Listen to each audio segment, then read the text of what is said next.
Could iRacing Season 1 be the season of the Mick? Rallying back from one of his worst championship runs, Claridge finds himself claiming a hat-trick of wins in the first 3 rounds. But the Brit himself has admitted the long tracks are his weakness, and a win here at a place like Spa will mean that much more. Can anyone stop his dominance, or will he overcome his demons today? We'll find out soon as we get ready to watch Round 4 of the Lotus 49 World Cup, and you'll see it all live here on the Global SimRacing channel. Hi, I'm Joe Peak, and with me in the booth is Samuel Ryman. Behind the scenes is our director, the Dr. Amjad Yaman, and he's using cameras provided by Ducky Beard.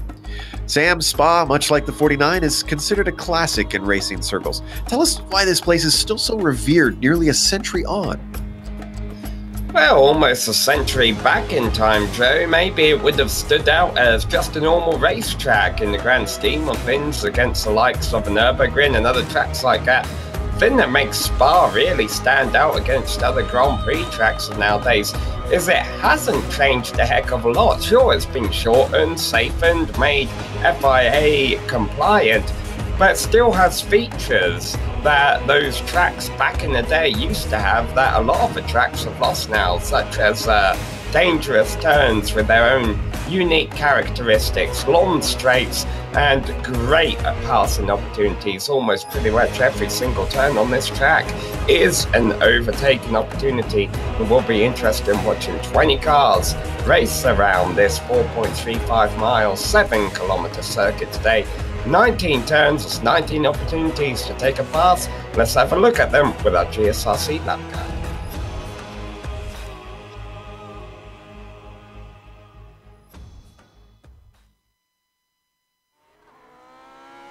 Alright, we're in the GSRC Lotus 49, so let's do a lap around Spa. Across the start-finish line, you're immediately faced with Eau Rouge. A fair bit of braking at the bottom will set you up to wind over Radillion. The car gets very light, and getting on the power is extremely difficult here. And since it takes you onto the Kimmel Straight, it's extra important to find traction as soon as it's available. Every 1/10 of a second sooner you can accelerate, the more top end you're going to find by the time you hit the braking zone for Lecombe.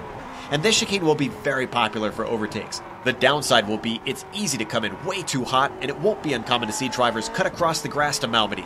That puts us at the highest point on the track, and so back downhill we go. Because the elevation drops so drastically, you'll brake early for this 180-degree bend. Understeer around here will be a frequent problem. Switch sides quickly because you've got to hit no-name corner. There is AstroTurf around the outside, but it doesn't quite offer as much grip and isn't ideal. You can see the valley with the start-finish line off in the distance, but before you know it, you're braking for Pouan. I find snap oversteer is something that happens a lot on entry, but it's also difficult gauging how soon and how much you can get back on the power through this second apex. Lap time can be gained if you can unlock its secrets. It's kind of a short burst of Fanyies, which can be frustrating in the 49. It always feels like you're compromising one apex or the other and never truly nailing this right-left. Then there's Stavelot. Expect a lot of dirt and dust kicked up when drivers push it that little bit too hard and dip their wheels into the gravel on the left. On the second apex, you've got to really nail the launch off the bend. It doesn't help that the track gently curves while you're accelerating out of it, meaning you'll find yourself countersteering even in 4th gear. Now, while most cars are easily flat out through this left turn, in the Lotus you've got to lift just a little bit to make it through. Then stab the brakes and swing it into Blanchimont. Getting your right foot down quickly will be critical, but also get the car set up for the bus stop. Let it drift off to the left while you throw out the anchor and slow it down. This fiddly little chicane will produce a lot of missed apexes when drivers fly in way too hot, and it's going to be tough finding grip when you exit in the lower gears, meaning many might spin out as they get greedy. The final corner will be La Source and offers a last-ditch opportunity to overtake. Just be careful and watch out for the savvy drivers who can pull an over-under on you and snatch that place right back. What's great for viewers is that creates some thrilling finishes. But as we cross the line, we've now finished a lap around Spa.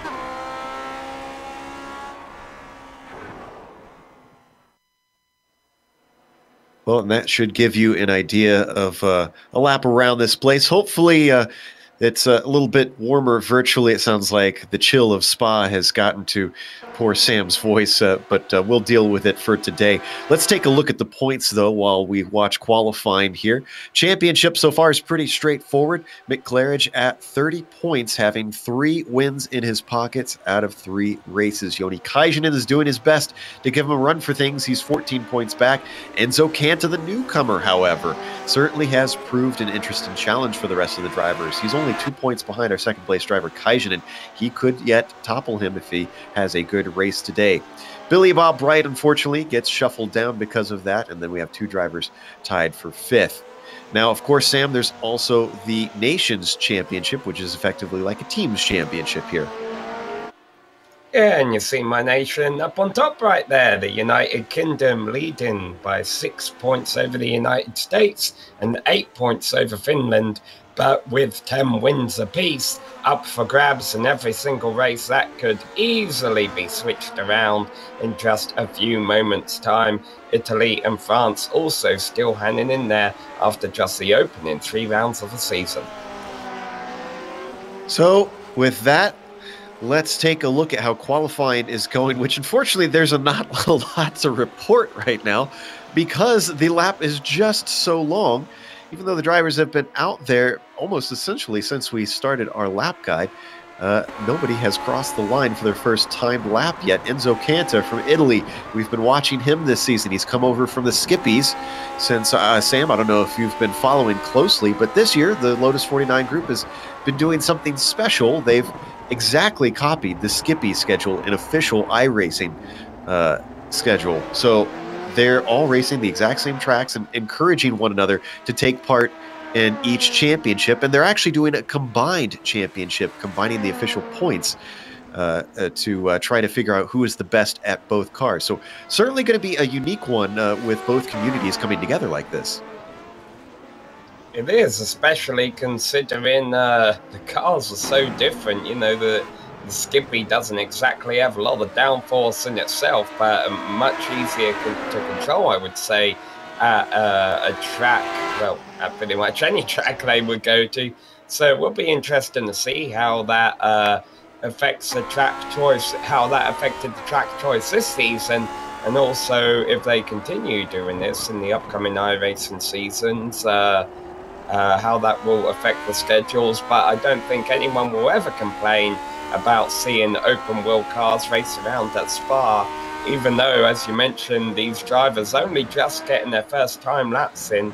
They're around 2 minutes 15 seconds, and you see we have 2.5 minutes left of qualifying now, so all of the drivers who have completed their first time lap have plenty of time still to get in their second. We were riding with Mick Claridge when he crossed the line, and look at the leaderboard. 11 one-thousandths of a second between Claridge and Kajanen. Joni has come back, and he has thrown a marker down. Let's see if he can try and get his second lap that little bit faster. He's going to have just enough time to squeak that second one in.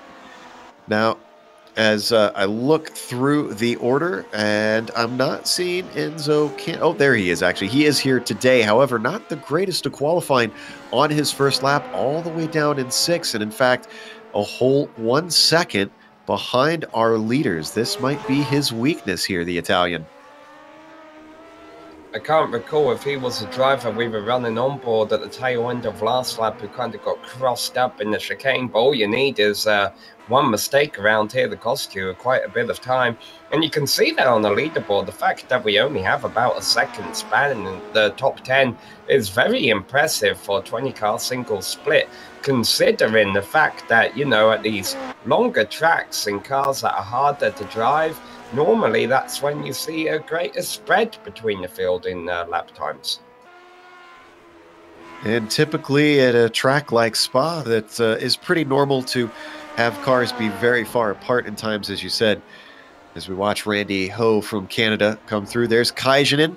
He's going to complete his second lap when he comes down the hill. For those not familiar with the classic layout here at Spa, they do not get timed on the pit straight that modern Formula One races. It's right here, down the hill. So as Kajanen finishes this second lap, he does improve, and it's a 10th ahead of Claridge. Claridge is going to get a chance to answer here with 30 seconds left to go, Sam. I'll try and find him on track here. Here he is, coming up to La Source. He's done all the heavy work, although mind you, as Ove Transgerald just went up to the top of the board by 300ths over Kajanen. What has Claridge got? He comes across. No, he slows. Oh, he's not going to turn a second lap. All right. Interesting. That he must have goofed somewhere. He's doing some burnouts. He's doing the practice start there, Joe. I guess he figured, okay, my lap time's not going to be an improvement. We got 10 seconds left in this qualifying session. I'm going to practice the start, real start coming up. All right, here's your grid. Ove Trangrade, as mentioned, on the pole. Joni Kajanen on the outside of the front row with Mick Claridge starting in third. Bruce Nelson will be in fourth, followed by Neil Kemp in fifth. And then row 3 is completed by Billy Bob Wright. Enzo Canto with a horrible qualifying starts in seventh. Benjamin Zocco in eighth and Roy Cunningham in ninth. Our top 10 is rounded out, Sam, by Michael Thomas.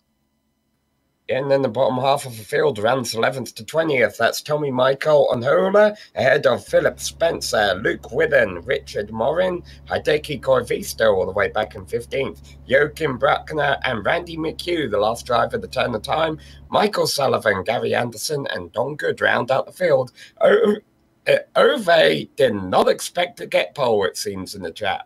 I was just noticing that myself, so a bit of surprise for the Norwegian. As we wait for the cars to grid up, just a few more left to get onto the field. Claridge has rolled his car out, and Zocanta waiting on our pole sitter to plop his car onto the grid, as well as Joni Kajanen in the Finn. We're watching a bit of newcomer Canadian Roy Cunningham out there during qualifying, as he has had very good season so far. I love Bruce Nelson, who qualified fourth, responding to Ove in the chat saying, we're all sandbagging Ove. So it looks like just Neil Kemp and Ove Trangrade left to go to get to the grid. Now Ove's there. Now Neil is there. So as the lights come up, the engines start to rev. Green flag is out. And they accelerate away down the hill. Not a good start from Ove, as already he's being challenged by Kajanen. They're going to go too wide through Eau Rouge. Yes, they are. Look at Kajanen with an aggressive move to the inside. They come up over the top of Radillion, and the lead goes to the Finn, Joni Kajanen, but he's already being hunted down. Mick Claridge with a fantastic start himself. It's going to be too wide down into Lacombe, and it's too wide behind them as well, as Bruce Nelson is on a charge. Up around the outside with good braking from Mick Claridge. He takes the lead away from Joni Kajanen from third on the grid for the Brit. Meanwhile, Ove goes the opposite way. He started first, dropped to third. Clean start for the front half of the field. Still a bit of shuffling going on around seventh place. Benjamin Zocco was looking down the inside of Enzo Zocanta, but nothing happened there. Everybody's sorting themselves out through Rivage, and now No Name. Bit of a 2x2 for Michael Thomas and Benjamin Zocco, but now they get single file. Meanwhile, the leaders already heading through Puhan, the double apex corner, downhill, hitting the bottom of the course now. I'm very surprised at the amount of too wide racing we saw, Joe, in the opening first few corners. It's kind of inevitable. On screen, we saw Enzo Canta make a little bit of contact with Neil Kempen behind them as well. Car went off course. I think that might have been Roy Cunningham. No, Zocco. Not entirely sure. Oh, Zocco. All right. Well, a couple drivers not having the first lap they wanted. Canta getting his elbows out. What a thrilling first lap, Sam. Sorry, go ahead. Yeah, I think through the first few turns, they were all probably a bit nervous, but after they got through it cleanly and they realised, okay, we can trust each other around these corners, running side by side cleanly, that may have led to a couple of aggressive moves later on in the lap. So far, the leaders at least running without incident. Indeed, as Mick Claridge now comes to La Source, the final corner on this layout, which makes it a great last lap sniping opportunity to try to get a pass. No such happening here on the end of the first lap. Mick Claridge is going to lead this one. Could this be him showing what he can do now? Has he overcome his demons, as we mentioned at the start? Sam, at the end of the interviews, both times that he's done interviews so far this season, he's mentioned that he just does not feel as strong on longer circuits. But look at him today. He has really come out swinging. We got the car stopped, Texan radar on Luke Whitten, who completed lap 1 in 14th place. He dropped a position on the opening lap. Must have had some kind of incident there. That is definitely not a sequence of turns where you want to have an off, and here's what happened. Yeah, oh, you can see in the replay. I've done this a ton of times in this car, Sam. Just the car gets so light at the top of the hill without downforce on this machine. And when he got to the power, it looped on him. Yeah, there's some cars that can go flat out through that section. This is not one of them. Well, Joni Kaijinen may have been thinking about trying to get that lead back that he only had for just a straightaway, but right now that's not happening. He's dropping off by about 8 tenths now on Mick Claridge, and Ove Trangerade, who was on the pole, is trying to get back into second, very much hassling him as we ride on board with the Norwegian. Yeah, fourth position is Bruce Nelson. That's where he started. Picking up a spot on the opening lap. Billy Bob, William Wright rounds out the top 5. He started 6th. And then out in 5th position right now. Not a bad job by Billy Bob to try and get himself into this fight. So we watch them work their way around Blanchimont, now coming up to one of the other good passing opportunities in the bus stop. Claridge nice and tidy into there. Everybody following suit, single file for now. Nobody close enough quite yet to challenge. Roy Cunningham made a bit of a mistake, though, through the bus stop, and now he's under threat. Oh, he's slowing down, actually. Might have gotten a cut course somewhere that we missed. And Philip Spencer is going to go by, but down the inside goes Roy Cunningham once again, but he makes another mistake, sliding it through La Source, and now Spencer fully passed. Of course, one place where it wouldn't be surprising for us to see a cut course is the Eau Rouge Raidalon complex. I even saw Enzo Cantor and Michael Thomas putting a couple of wheels off there this time around, but looks like they got away with it, although actually they're about to go side by side. Thomas looking for 7th, entering Lecom's, not going to happen. Just not brave enough on the brakes to try to get past the Italian. They've also got to worry about Tommy Unhola, who had a fantastic race last round and is trying to do so again, sitting in 9th right now. Top 8 get scored on points. Why was we ride on the gearbox of Kanda? Just look at how close the car of Thomas was getting to him through Ravage. Now he backs off a little bit. Yeah, these guys obviously battling for the final points position. You'd expect the intensity for this to be quite high, and it is. I almost wonder if they should settle down a little bit, at least for now, because it would surprise me with the length of this race. We're only on lap 3 of 14.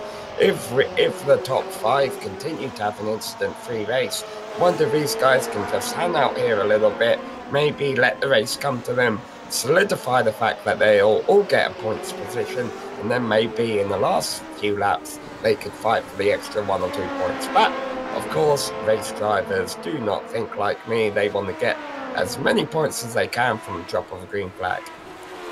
Always. And I tell you what, though, these drivers are all pretty much regulars in this car, so they're all incredibly familiar with each other and the machinery. As we watch this battle here for 4th with Bruce Nelson, Billy Bob Wright hungry for more. Snelson with a big slide. He catches it, but not without losing a spot. Is it going to be 2? Billy Bob sneaks by. Neil Kemp comes up behind him, but he stops the bleeding at 5th. And of course, this now means Billy Bob has picked up 2 spots during this race. Snelson struggling to hold on the 5th, sliding ahead of Neil Kemp, so a bit of pressure from behind. Let's see who gets the better XL Raidillion. Despite the familiarity of the damp Northwest to Spa, it seems like this is not Bruce Nelson's favorite place today. Now he gets the car under him and peels away from Neil Kemp. But the damage is done, and Billy Bob Wright has already put a gap of about 7 tenths over Snelson. Meanwhile, only 1 second separating the top 3 cars. It's been about that way all race long. Mick Claridge just holding on. He's got a bit of a buffer ahead of Caternan, but who is not able to say the same ahead of Ove behind him, although he does open it up a little bit there through No Name. Yeah, I think they are being held a little bit together by the draft around here. One of the only tracks, really, where it comes into play in these cars. And even then, it's not super strong. So as we watch these three at a stalemate, why don't we jump back a little bit to the fight that we were watching earlier between Unhola and Thomas. Thomas has lost touch of Kanta. Unhola is still hounding the red car ahead. Yeah, Kanta has cantered away. A beautiful sight there for you, Sam, with two Ferraris trying to duke it out here, and good old machinery as we ride on board and see the badge of the prancing horse on board Michael Thomas's car.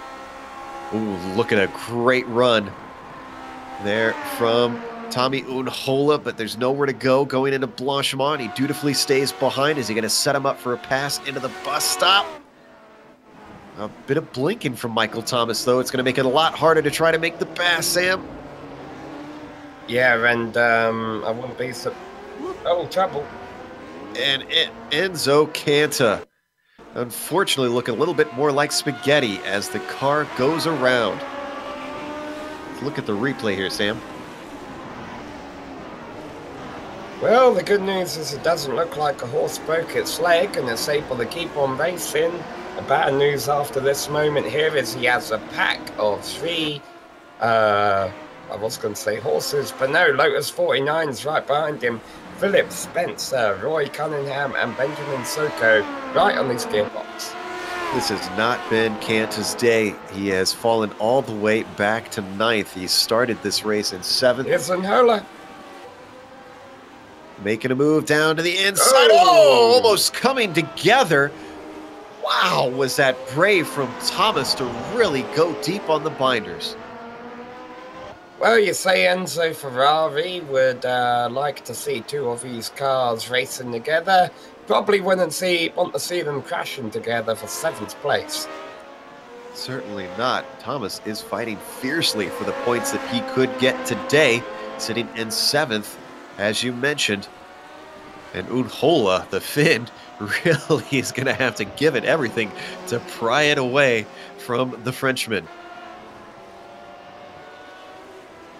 Meanwhile, let's jump back up to 2nd place because Joni Kajanen losing a little bit of ground to Claridge now. He's a whole second back, and Ove Traingrade has reeled him in.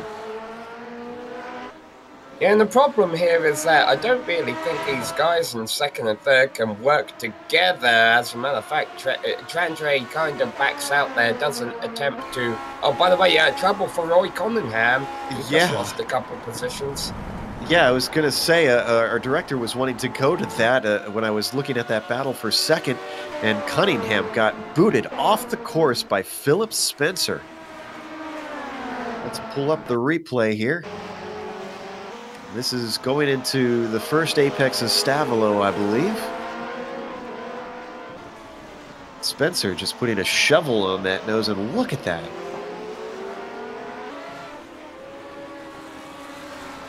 Apparently Snelson turned it around once again, having trouble at the bus stop.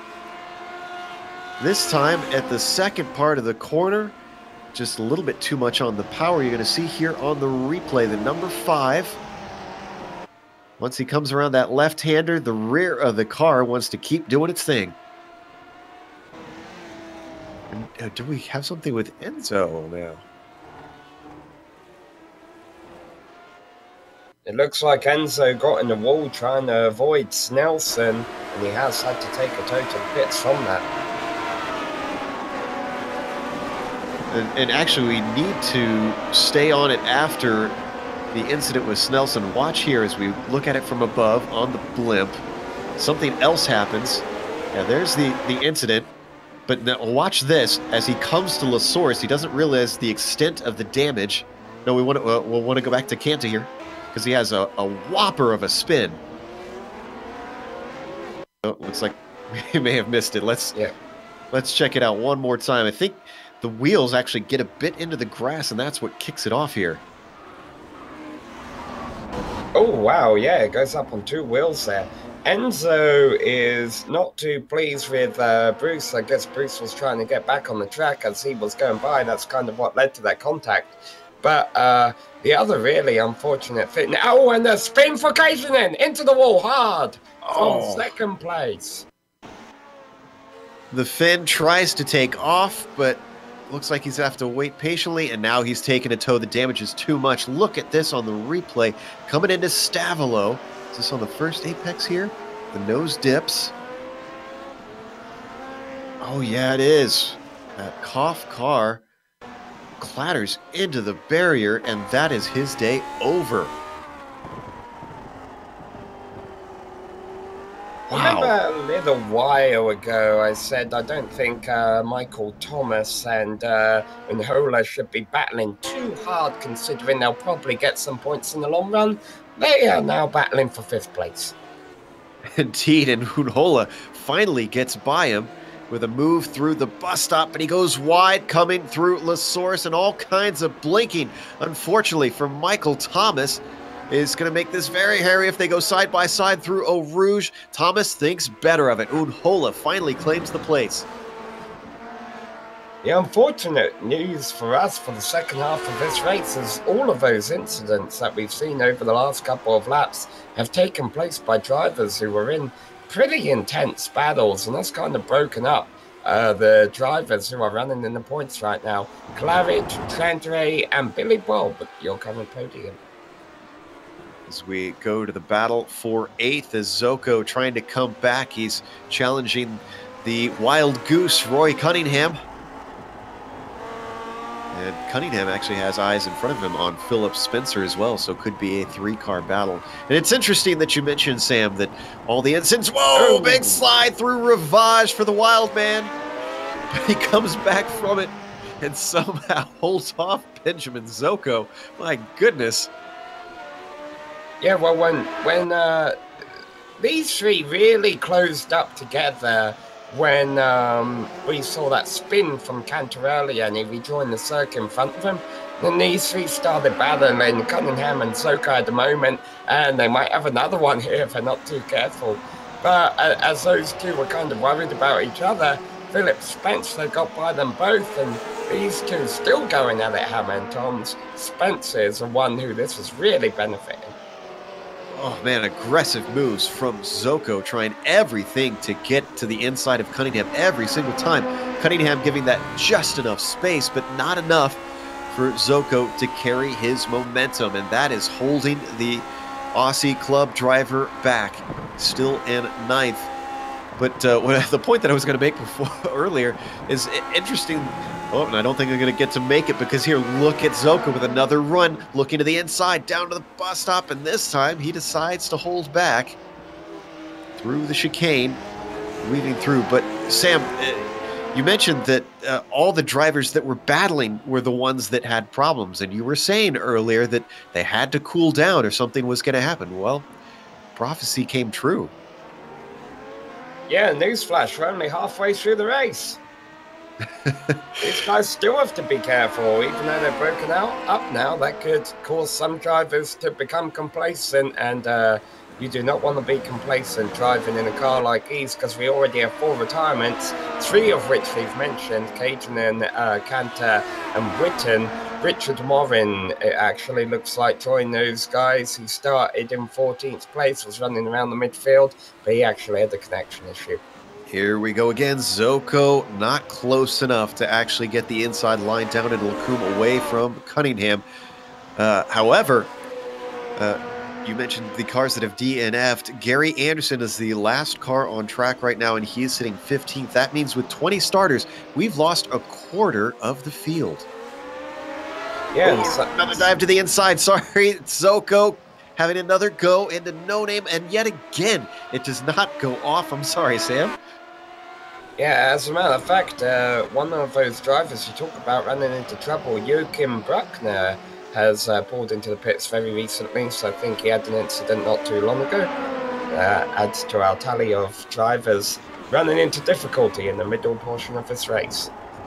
We certainly don't need to get replays to keep this exciting because, my goodness, the action on track, the battling that we've been witnessing has been stunning, and Zoko is continuing that pattern, doing everything he can to try and get past the Wild Goose, Roy Cunningham, and still these guys somehow are not dropping off from Philip Spencer. Oh, and Billy Bob Wright is the latest victim. This one, I think, coming out of Blanchimont. It is indeed. Well, he's losing spots, but this replay will indicate to us how hard he hit the wall. Yeah, just went a little bit over the curb. Well, that's definitely not good. Yeah, when you go upside down, that's not good for the car. And in fact, he does take a total hits. Wow. Big names, big names have fallen by the wayside. Kanta, Wright, Kajanen. That has given an opportunity to challengers such as Ove Trangarade, who was up for a championship last season, down into the final races. Let's see if he can maybe capitalize on Claridge having a problem later on. Cunningham just jumped all the way up to 6th position by a great move, almost bordering a dive bomb through La Source. But I wonder if it's going to backfire him a little bit because Philip Spence has a good run on him coming down to Lake Holmes. It's not going to happen. Wonder if we could get a replay of Cunningham's La Source move. Let's look at the replay. Here we go. And you're right. He comes from a long way back. Oh, we're going to have to back up just a little bit more. This is heading through Eau Rouge.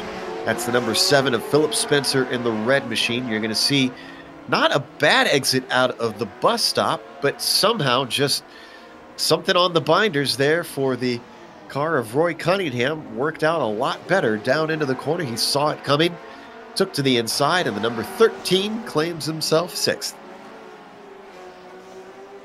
Yeah, Spencer's dropped off a little bit because now look, Zoko's all over him. Spencer had about half a second gap on these guys, but now being pressured to perhaps lose all of those positions. Yet still the Aussie is not able to get anything done. This is looking very reminiscent of the battle before with Cunningham, where he keeps sticking his nose in, but for some reason he's a little timid on the brakes. Make mention of a battle up front. It's not much of a battle now, but Trantere picked up almost a second on Claridge last lap. The gap had been about 2 seconds, and it was down to 1.5. Right now, it's actually less than a second, so Trantere is coming.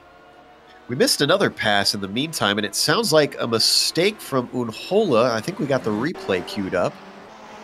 Yeah, let's take a look at this. The Finn coming, oh wow, this was an interesting one.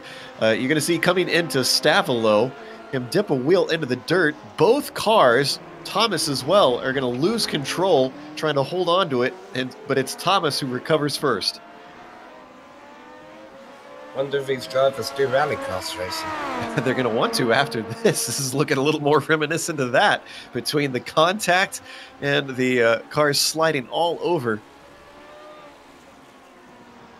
This has not been shy of action. You see the number 10 running in 4th. It's going to be a nice I-rating haul there for Michael Thomas. It's always a nice thing about these official races. Even if you don't get the win, you could benefit in the long term in iRacing's official series from a good finish here. Let's take a peek. I'm sorry to interrupt. Let's take a peek at our leaders. You mentioned Trangrade gaining. Well, for a while it was already down to 5/10, and there it is again. Wavering between 5 and 6/10, Ove Trangrade, the Norwegian, has gunned down the Brit, but can he get past him? Mick Claridge has been leading since the first lap with a brilliant run down the Kimmel Straight to take it away from both Trangrade and Kajanen, but can he hold on with 5 laps to go, soon to be 4? I think for the sake of the field and the championship, he needs to because otherwise the Claridge is going to be 4 for 4 in winning the opening races of the season. That's definitely not going to be good for the competition in the points. Meanwhile, that battle for 6th has heated up again. Soko has found the way by Spencer. He's all over the back of Cunningham. Round 2 between these two.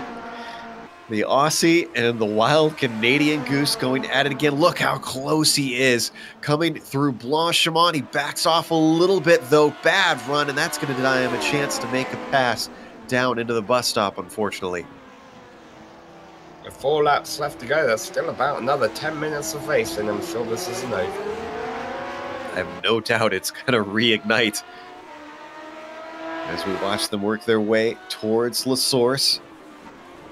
Don't need to go to our leaders because they have spread apart just a little bit. So this right now is our tightest battle. Benjamin Zoko getting right on the back of Cunningham once again down the hill. Oh, he's going to try side by side. And they're going to attempt it, but I don't think it's going to go off, given a little bit of room. And it's going to be Cunningham that comes out on top, as Zoko could lose a position from this as Philip Spencer comes up to the outside, climbing up that straight. And even Roy Cunningham gets on the radio, incredulous that they managed that. Not upset, though. He was laughing as all 3 of them are still racing. No harm, no foul. Here comes Zoko once again down in a ravage, and this time he's brave on the brakes on the downhill. Good fight back from Roy Cunningham, but is it going to be enough? He's given room in No Name Corner, but it is not going to be enough. And so Roy Cunningham now has to settle for 7th yet again. Remains to be seen what kind of role Philip Spencer's going to play here. Is he going to be a little less aggressive than these two, knowing that there's still a lot of racing left to go and none of them's really breaking away from each other? Or is he going to join in this 2-3 wide fighting that we're seeing between these guys? Also interesting to note, Bruce Nelson, Hideki Kavisto, and Don Good would be the 3 drivers to capitalise if anything were to happen. Oh, I'm not going to put anything past this race at this point because it certainly has had a lot of stuff happen that we did not see coming. We are now down to 14 cars. I did not make a note that attrition would play a factor in this race, but it certainly seems to have. Yeah, problem is there's close walls around here. Spa isn't exactly known for close walls, rolling hills, but they're there. They will bite when you make a mistake at 180 miles an hour. Well, and these cars are so momentum-based. They get incredibly fast. Down at the end of the Kimmel Straight, you're hitting 190 miles an hour, basically. So I think it's just the fact that when you lose it, this car's not stopping very quickly. Oh, and are we going to go side by side for a second time? No, we're not. Roy Cunningham was almost going to do it this time instead with Philip Spencer. Philip much better over Radillion as he closes up behind the gearbox of the Canadian. Defensive move from Cunningham up the Kimmel Straight. Pulls it back to the line as far as he can go, almost squeezing Philip Spencer. And he's going to hold on to the position for now. Benjamin Zoko, you see how much of a gap he's built. Oh, trouble for Thomas, and I think Anhola lost a lot of time trying to get around him. And there may have been contact between them, actually. Let's see. Indeed, there was. Yes, we're going to see on the replay. This was not Anhola's fault, though. He was trying to slow up to stay out of him. Just tipped him the rest of the way around when, unfortunately, the spin from Thomas happened directly in front of his car. And Thomas is so damaged he is not able to continue. That is another car gone. Now 13 left. Well, Anhola, yeah, and this moves Zoko up into 4th place, by the way.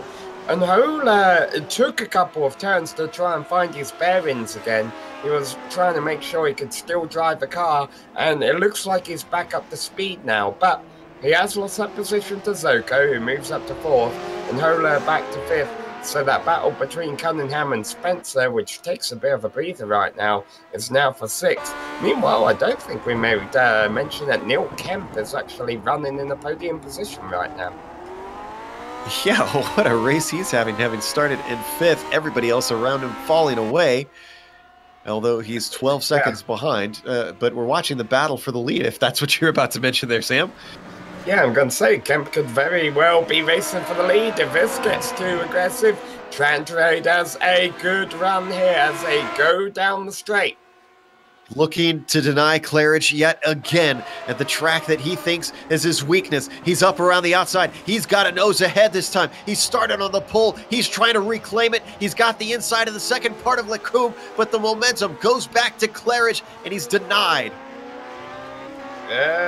Maybe not. They're coming down to Rivage. He's going to go alongside, try and drift it a little bit, use the outside lane, but he overdrove the entry of the corner there, and Claridge is going to position his car in a way that will keep that top spot by 1.5 laps left to go.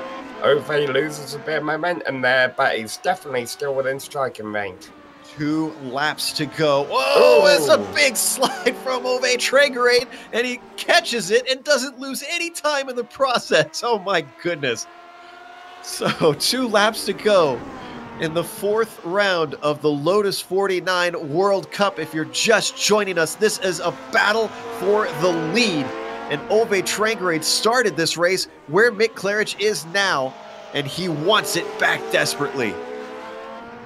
A couple little issues for Bruce Nelson and Don Good further back in the field, but obviously we're not going to break away from this because they are coming to start the final lap in just a few turns' time. Remember, the start-finish line here is on the run out of La Source. So still a little ways over a lap to go. Claridge manages to boost himself a little bit farther forward and get away as they come to the bus stop, a crucial place where passes sometimes happen. Trangarade regains the ground and then some. Now up to 1/10, all the way to the wall for Mick Claridge coming down the Grand Prix pits.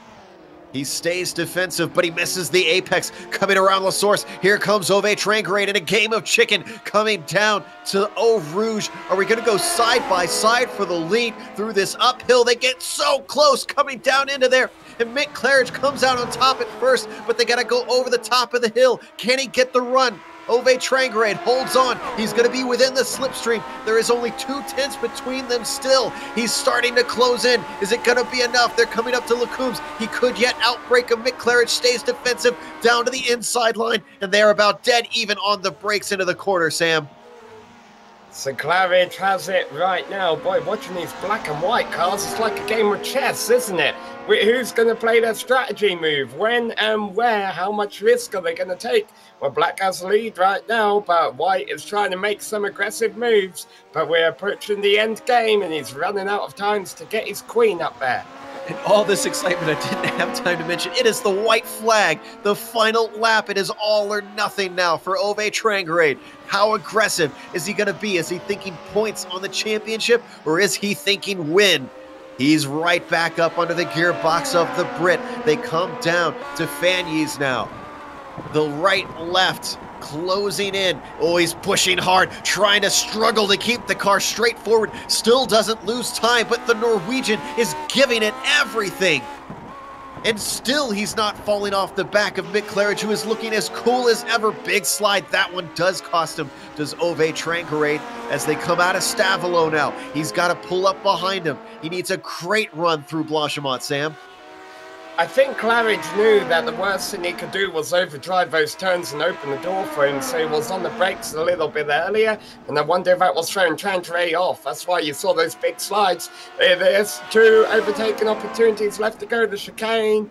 Well, Claridge is going to get early on the brakes, that's for sure, but Trantere not able to find a way by him there. 1 opportunity left, Joe. Oh, he's right on top of him, but as expected, Claridge holds all the way to the right side of the road.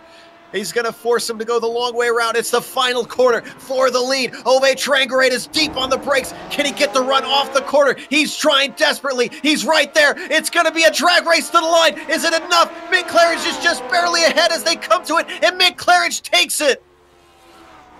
Wow! It got a great run out of Lasource to get that done. Neil Kemp will get third, but Benjamin Zoko will get fourth. But this battle for fifth is still on. It looks like Gunningham's going to win it.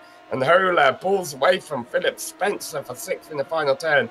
Boy, these three went at it. Hammer and Tom's all race long, and they're all going to come back with pretty impressive finishes. Then rounding out the top eight behind them will be Bruce Nelson. Well, Roy Cunningham does manage to get that top five. What a great job by him. And how about a mention for Benjamin Zoko? We followed his progress, but keep in mind, he started in 8th and finished in 4th despite having a problem early in the race. So what a fantastic job for him to recover as the rest of the cars come across the line. With it being a long lap, not many cars went a lap down. In fact, I don't think any cars finished a lap down. Good, Anderson, and Ho are our last ones to get through. Boy, having done literally more than 1,000 races, I think we might be over 2,000 at this point. It's hard to rank races here on GSRC, but that one has got to be at least within the top 10. Oh, we've got to take a break and catch our breath. We'll come back here on the Global Sim Racing channel with the official results as well as driver interviews. Don't go away, because on screen we'll have all the upcoming races here on GSRC.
Welcome back to Spa-Francorchamps. We just watched round 4 in the iRacing Lotus 49 World Cup, and it was a race all the way down to the line, the final feet.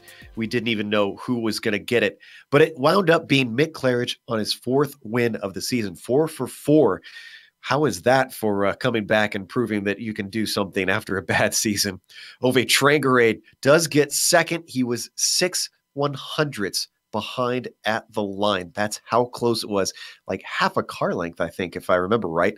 Neil Kemp was third today, having started fifth. A nice podium. He didn't get any fanfare at all during this race, but he definitely deserves a mention, having a quiet run to that third position. Benjamin Zocco, we did catch a lot of his action, and he finishes fourth. Roy Cunningham, a top five for him, beating out Tommy Unhola in sixth and Philip Spencer in seventh. Bruce Nelson comes home in the eighth position, and then P9 goes to Hideki Koivisto just outside the points. Unfortunate for him.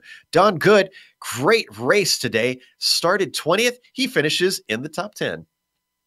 Yes, even with an unscheduled stop in the closing stages, Gary Anderson and Randy Hugh rounded out drivers on the lead lap. Michael Sullivan did finish a lap down in 13th position.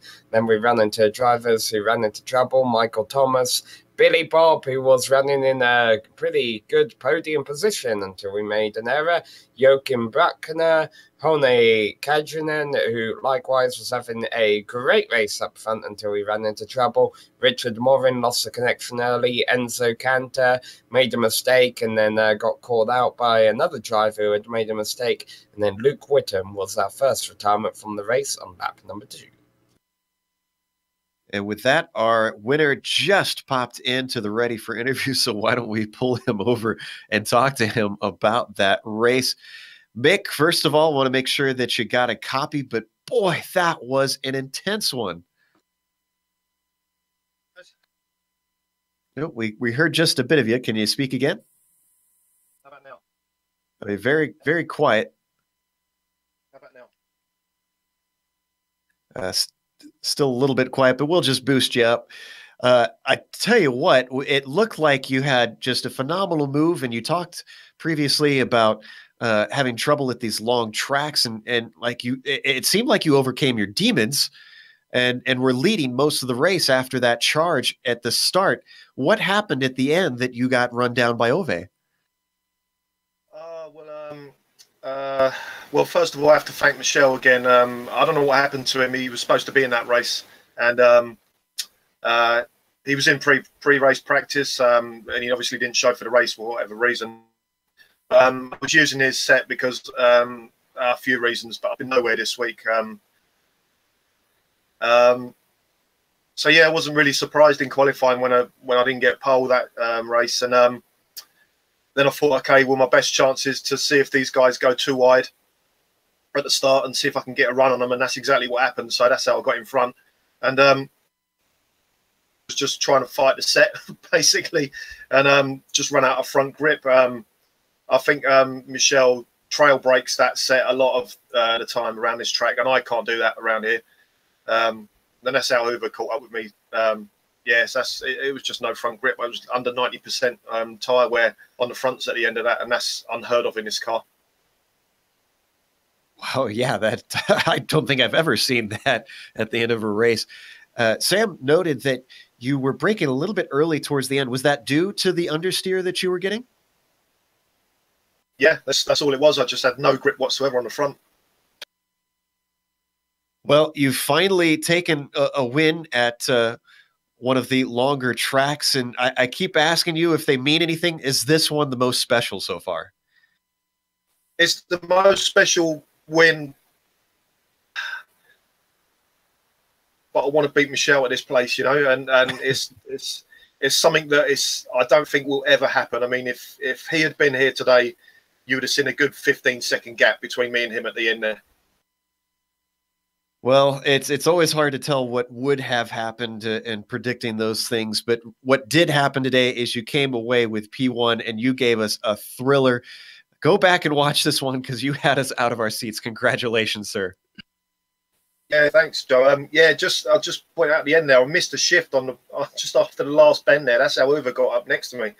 I couldn't believe it. I was really scared of that. I thought I lost it right at the end, but yeah, I'm going to watch it back. Anyway, cheers, guys. That was Mick Claridge, winner here today at Spa-Francorchamps. Sam, looks like our podium hasn't quite shown up yet, so you've caught up with Benjamin Zocco. Yeah, let's see if we can pull Benjamin Zoko in here. Here he is, a great fourth place finish here, especially considering after lap 1, Benjamin, you were back in 15th. Yeah, hello. Can you hear me all good? Yeah, we can. Fantastic. Yeah, what an exciting race. I am dripping with sweat here. It was intense. It was I wasn't entirely happy with my qualifying. I think I was a bit too careful through a rouge on both laps, and that cost me a couple of tenths, which could have got me a couple of spots because the times were so close together there. But then I was in the race. First lap, I was being pretty cautious, just making sure I held my line. But I think I had Roy behind me, and he missed his braking marker, I think, into the chicane, and lucky I saw him coming. We managed to avoid any damage there, and then I dropped back quite a lot of spots. Had to fight my way back up to Roy, and I just didn't have confidence in the braking zones. And after a fair few laps, I figured I'd have to try something different to get past him, and eventually managed to squeeze my way by. But it was a really fun race, and I'm glad in some ways that there was some misfortune ahead of me, which ended up getting a better result than what could have been having fallen back all that way. I'm going to say, going back, watching the replay, you'd only made it up to about 9th or 10th position by the halfway point. The attrition really picked up in the second half of the race. Were you concerned that you weren't going to be able to break back up into the points or back up into the top 5? Yeah, I was getting concerned following Roy and Philip. I think it was. I know that I had better lap speed, but I just wasn't faster than them in the overtaking part. So I was thinking I'd be lucky to get a point, and but I also know that Spa's pretty tricky, and I guess the reason why it took me so long to get past Roy was that I was being extra careful because the car does like to snap loose on you randomly.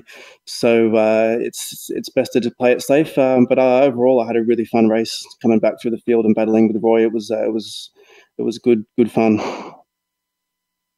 Yeah, it was great fun for us to watch as well. Well, next race, we are going to Virginia International Raceway. Pretty much night and day difference there, a lot more twists. Do you think you're up for that? Yeah, it's going to be good. It's always good to go to BIR, and that configuration is pretty cool too. Never done it in the 49, but I reckon it'll be just fun. It'll be tight and twisty. It'll be more tricky than Spa, I think, and there'll be lots of attrition there as well, I think. But it'll be good fun. Looking forward to it as always. All right. Well, thanks for coming here tonight and putting on a great show, Benjamin, and congratulations on your 4th place finish. Thank you. Thanks, GSRC. All right, that was Ben Zoko, 4th place driver. And up next, we have Roy, the Wild Goose Cunningham, to talk to him about his race, which was involved with Zoko for much of the way. But Roy, you were just determined to tip over that apple cart. You gave us some good battles. Yeah, it was crazy today. Like I was listening to Ben just before. I am also dripping with sweat. I'm shaking, crazy. That was an unbelievable race. Very, very tough. I apologize on the first lap. I had a pedal problem that caused me some issue there, and fortunately, we didn't actually get together. But I did push Ben off. That was bad, but. But he made a great comeback. I like fighting with Ben. And at one point, we're side by side through Eau Rouge. I don't know if you caught it on the broadcast, but it was crazy. And there aren't a lot of drivers that I'd be comfortable doing that with. And fortunately, Ben is one of them. You guys certainly seem to have the trust of one another. Now, so many of the drivers have talked about the difficulties of Spa-Francorchamps. For you, what is the part that you feel you're weakest at here? Well, the biggest problem for me today was that, again, it was a little bit warmer. And in practice, whenever it warmed up, I was having a lot of trouble in the braking zones. So braking was kind of tough because it's I have to brake a little bit earlier and a little bit more gentle, and so pretty much any of the heavy braking zones for me are a weak spot once the temperature goes up, because I do tend to lose the back end a little bit more, and Eau Rouge Day, the top of the hill, was pretty slippery too. Well, it looked like it. We saw a few drivers, unfortunately, end their day up over the top of Radillion like that. But congratulations on a top 5. I'd say you've earned this position, sir. Thank you very much. It was a tough one. There was not a break anywhere. It was just crazy from beginning to end. Good fight. I mean, it was a lot of fun.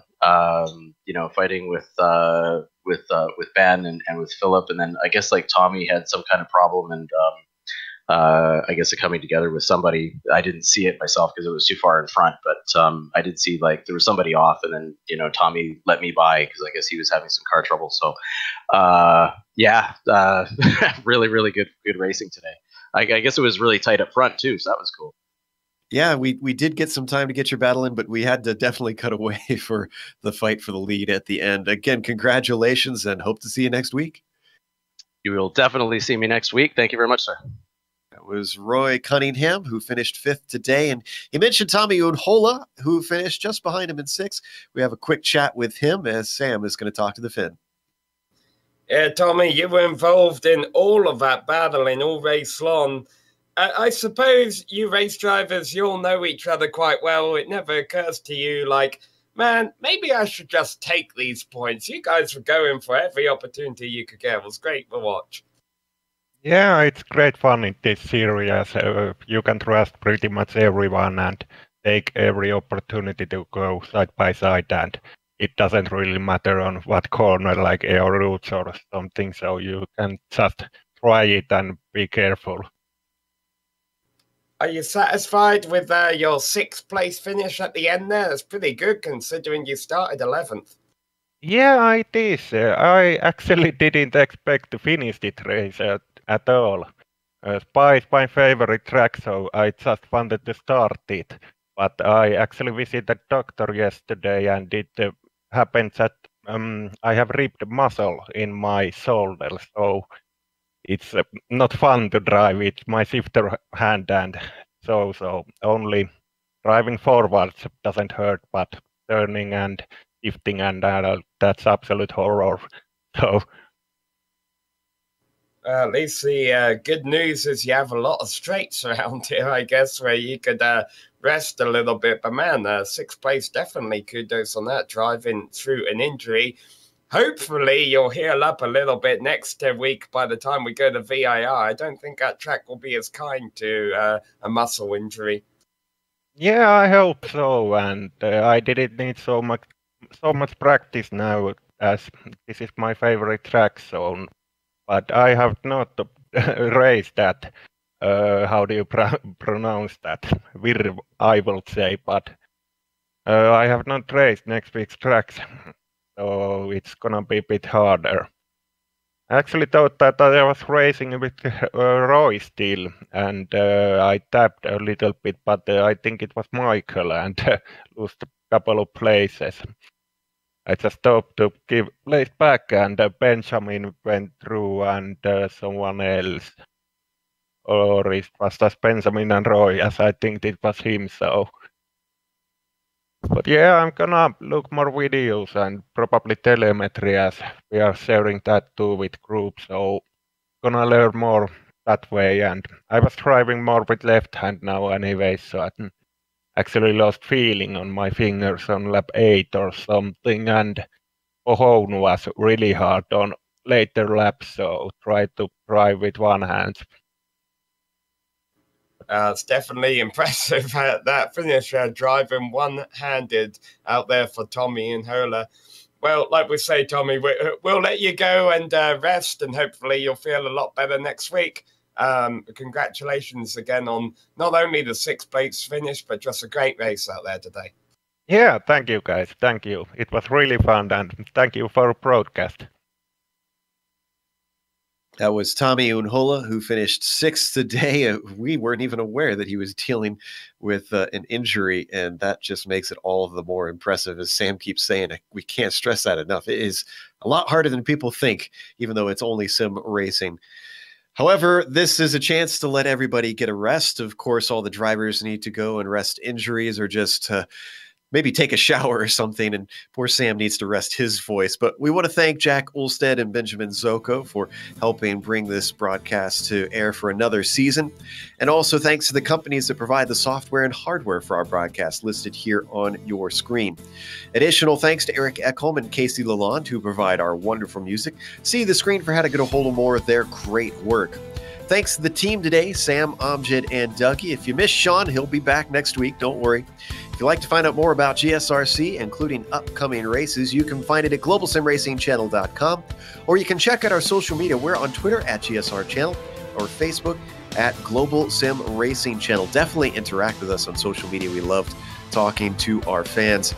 The next race, VIR Grand West course. So a lot longer. Sometimes they call that one the mini Green Hell, with it being a little bit similar to the Nürburgring with its challenges. That'll be Saturday, January 13th at 8:30 a.m. Eastern. We also have upcoming races for other series listed on your screen, so check those out and mark them down on your calendar.